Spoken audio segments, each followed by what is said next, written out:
Hello and welcome to Knobcat Games Dungeons of the Obelisk podcast. I'm your host, Joe Sleppy. I'm Executive Prime at Knobcat Games, and this podcast is our audio devlog where we get together every 2 weeks and we talk about the progress of our game, which is Dungeons of the Obelisk, a 2D turn-based dungeon crawling loot grinding adventure. And I am joined today by our digital alchemist, TJ Adicernia. Hello. And a little bit about the podcast. If people are listening as soon as this comes out, they might have noticed we haven't been here for a month. On the last episode where me and Nika were talking, at the end we kind of said we wanted to take a break on the podcast because we were always talking about stuff that was like, you know, we were working on, but the people couldn't actually see yet.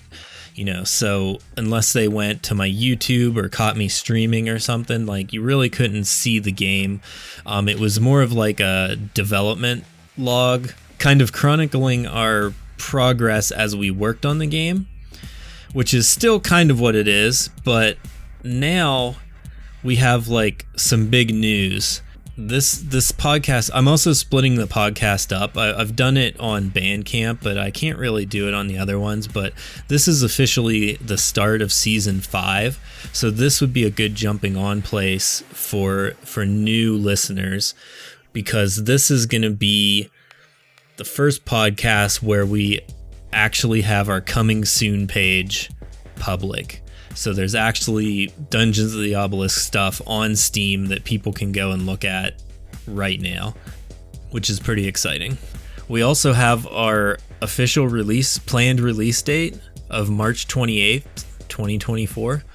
So it's coming up really fast. Steam actually says it's 7 weeks right now. So a little under 2 months, which is kind of nuts. I can't believe we've been like developing this for like 2.5 years and it's finally up on Steam. Yeah, it's like this whole time, you know, working on it over time, and I keep seeing the tasks and the other things you gotta do, fill it in, get it green, and then it just keeps piling up with more things to do, but it's actually getting real close to having absolutely nothing where we have to add into it. Finally at a point where it's like the game is just about to release. Right now, I think like every feature is in the game. The only thing that we're working on is like a little bit of polish, a couple bugs. Is there still like server issues that we're having, like where it's not letting you become a server element again when you return from a dungeon? That issue is actually cleared up. I kind of struggled trying to figure out what was going on with it, but I guess the server was trying to do more than it's supposed to. It tries to load things that only a player should be allowed to do. So I kind of added like more, I guess, locks on it, prevent it from being able to do anything that a player would typically do. That's good. I'm glad that one's fixed up, because that was like our biggest feature that wasn't working. The other one was your companions. You couldn't see them in town, so I'm hoping that one's fixed too. And then I think we're pretty much feature complete. Yeah, more or less. Anybody who loads up the playtest will basically have everything working outside of the potential bugs that might just be lingering around. Yeah, hopefully it doesn't just shatter when we get like 20 people online or something. I know, right? But you know, barring that, everything is pretty much ready. I guess we should talk about the test realm a little bit. For people in our Discord, they kind of got the notification first when it went live, so hopefully they all jumped in and signed up. Steam calls it the play test. I think it's kind of like officially like a beta test, but I've been calling it the test realm because like everything's there. It's going to be the full game minus you can't spend money in it. So you can get like all the items and stuff for free, like in the shops and stuff. But other than that, like it's the complete game ready for people to try to crunch bugs and help us out. So that's the test realm. And then there's no way to like determine which user gets into the play test. So we kind of just have to like allow a certain number of people, and Steam kind of picks them randomly from the group that has signed up to be allowed in. Yeah, we'll have to see how that works, because I can't directly choose who joins, unfortunately, but I guess we'll just like throw numbers and then hope for the best on who ends up getting to test it. Yeah, right now, I mean, I would think we would release the original version, or the first version, I guess, and then let like some people in and just make sure it's gonna like work with, you know, a couple people on it. And then I don't see any reason why we couldn't just let most of the people that have signed up on. Like, it needs to work under, you know, big numbers, hopefully. Yeah. You want to just maybe let everybody on and see what happens. Yeah, it's one of those things where it's like we could just throw it to everybody and see what happens, or we could kind of trickle it in, because I mean, either way, it's got to be tested and we got to see what happens. All right, because when we hit the launch on the official release, that's not going to have any way to trickle it in.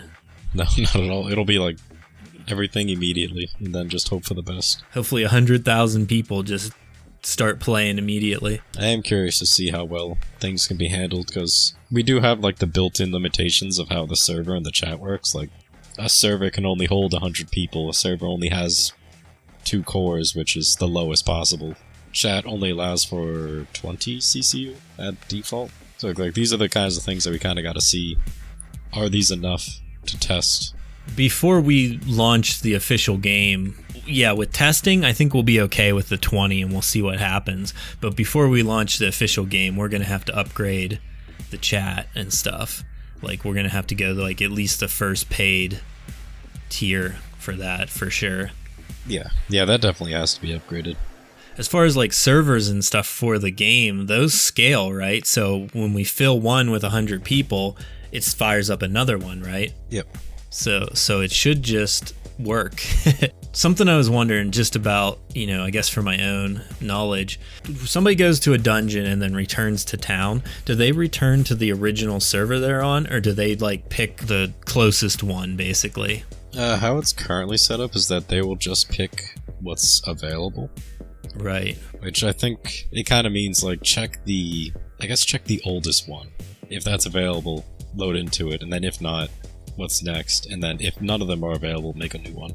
Right, perfect. Because like my thought was like, say 100 people are on, the server's full, and then player 101 jumps on, they start a new server, they go and do a dungeon. While they're doing that dungeon, player 100 logs off, so now there's only 99 people in that first server. So whenever 101 returns from the dungeon, they're going to be the 100th player now. So they should go on the full server, the almost full server, instead of back onto the, you know, the empty one that they created. So that way it keeps it from like having an extra server that you don't need. Yeah, the system itself is it's pretty good at trying to keep the amount of servers to a minimum when possible. Yeah. Again, the moment a server becomes empty, it'll just automatically remove itself from the system. That way it doesn't take up space. That's good. And the moment a player can go into a new server when they're supposed to, it'll just automatically load them into like the proper server, the one that has available spacing before throwing them into a new one. Right. That's good. That should work then. I've seen games where they underestimate the amount of people that are going to be playing on launch day and like their servers crash. But that shouldn't happen to us because it should just scale infinitely. You know, if we get 1 million people, it should just open up tons of servers, right? That depends on what we personally set. So every server that we have on standby mode takes up space and takes up hours and time and such. So we can set it up so that there's 10 standby servers, but each server has 100 players, so that there would be a potential 1,000. Or we could set it so that there's only one standby server, meaning only 100 players can be connected to a server. So it kind of just depends on how high we personally scale it, compared to how high the system allows us to scale. Yeah, so we'll have to look at wish list numbers and decide that, I guess, before we launch. Yeah, get like a rough estimate. Can you get in pretty quick and like add standby servers if we do find out that we need more? Yeah, it's like a little number that just bounces up and down whenever we choose to increase, decrease. Right on. Yeah, so like if it's launch day and we see they're full, we can just add some more. A good thing about the overall design is that it is in fact designed to work without the servers running. There is enough built into the system where if the servers are offline, players can still technically run through the game and function. The only thing that would prevent them from playing is if they can't personally connect to PlayFab itself. Because, I mean, they're kind of like two different entities. You got the PlayFab server and you got the PlayFab system. Without the PlayFab system, a player can't do anything. They can't load their data, they can't send their data over, but they can still play the game so long as that system's available. Right. So they can play the game, but they won't be able to see people in town. Yep. So really, the town server is separate from like the inventory savings server, basically. Yeah, and the chat still functions without the town, which is an interesting one. Yeah, because it's a whole separate service. Yeah. So it seems pretty foolproof. Like, I can't think of any other immediate issues. I think we've thought through it all in the development pretty steady. So seems like we're ready. We'll find out when we launch the test realm, I guess. Yeah, that'll be interesting. Which at the time of recording, today's February 2nd, and it's a Friday, and you were thinking you would have a build tomorrow, possibly? Yeah, from the looks of it, everything's pretty settled on releasing it fully to the public tomorrow. Because I had to do like some tests, make sure that a player can actually play the game. I ran into a bug earlier where you just straight up couldn't make a character. You would click the button, and it just wouldn't exit out of the menu. Because I had accidentally changed the function that allows you to make the character. Back when I was making it so that you couldn't make like an obscene name or anything, I gave it the wrong checking function on it. Yeah, I just saw something. I need to, in the Discord, make a public bug reporting channel. Because obviously we have our email, which is support@notcat.com, so people can send bug reports there. They can also submit in-game, which goes to that email. And then they can hopefully, if they're on the Discord, we can get on. And that would probably even be the best way for people to report bugs, would be to jump on the Discord. And then we can like kind of talk to them in real time. Yeah, I'm hoping that the bugs are kept to a bit of a minimum, like on how many Ashley is created, but... Oh, yeah. We'll see. It would be nice if we just had 0 bugs. I mean, that would always be the best, but I feel like there's probably going to be some, because there always is. Yeah, you can never truly escape them. They're always there somewhere. Do I need to make a known bugs list that we can kind of update that's public for people to see? You know, it's not a bad idea, because I know a variety of games do that, where they'll make public like known bugs, that way they don't get a flood of reports of the same exact bug, especially if it's kind of consistent. Yeah, I think I'll do that. I'll add that to the website. Maybe we can put a little line of text in game, like on the bug report screen, that says you can check there for known bugs. Yeah, keep people updated. Yeah. Well, that reminds me, I was kind of thinking about this, speaking of bugs. The items that players are going to be rewarded for being beta testers, is there any way for them to see it at the moment? I think, let me go to knobcat.com. I think whenever I posted a glub date, the last glub date, you can actually see them. Yeah, so in the last glub date, they're public. Yeah, this is like the official versions. They're not animated, but they can see them. Oh, yeah, because I was thinking about it, I was like, it could be kind of cool if on the main menu it showed the items, just so that players know their reward after the beta. Yeah, that would be cool to see in game. We'll definitely post about it more on the Discord too. Yeah, kind of show them off a bit. Yeah, I should have added that in my post whenever the coming soon page was live. I do quite like that hammer. That's on the beta weapons. Yeah, I haven't seen them animated actually, other than Nika's first draft, but she changed them after that, and I didn't actually see the final versions of them, so hopefully they're good. I assume they're good. Yeah, I think they're really good. Awesome. Yeah, because they all have the little bugs flying around them, right? Mm-hmm. Yeah, that's really cool. I guess for the listener, there's the Bug Hunter banner, which is an artifact that kind of is a flag or a banner, a pennant that comes off your back and has a bug on it. And then the Bug Crusher hammer is like it looks like it's part of a bug. It's like a big old antenna, like beetle looking hammer. It's really neat. When I was messing around with them, I feel like the size might be a little off. Oh, really?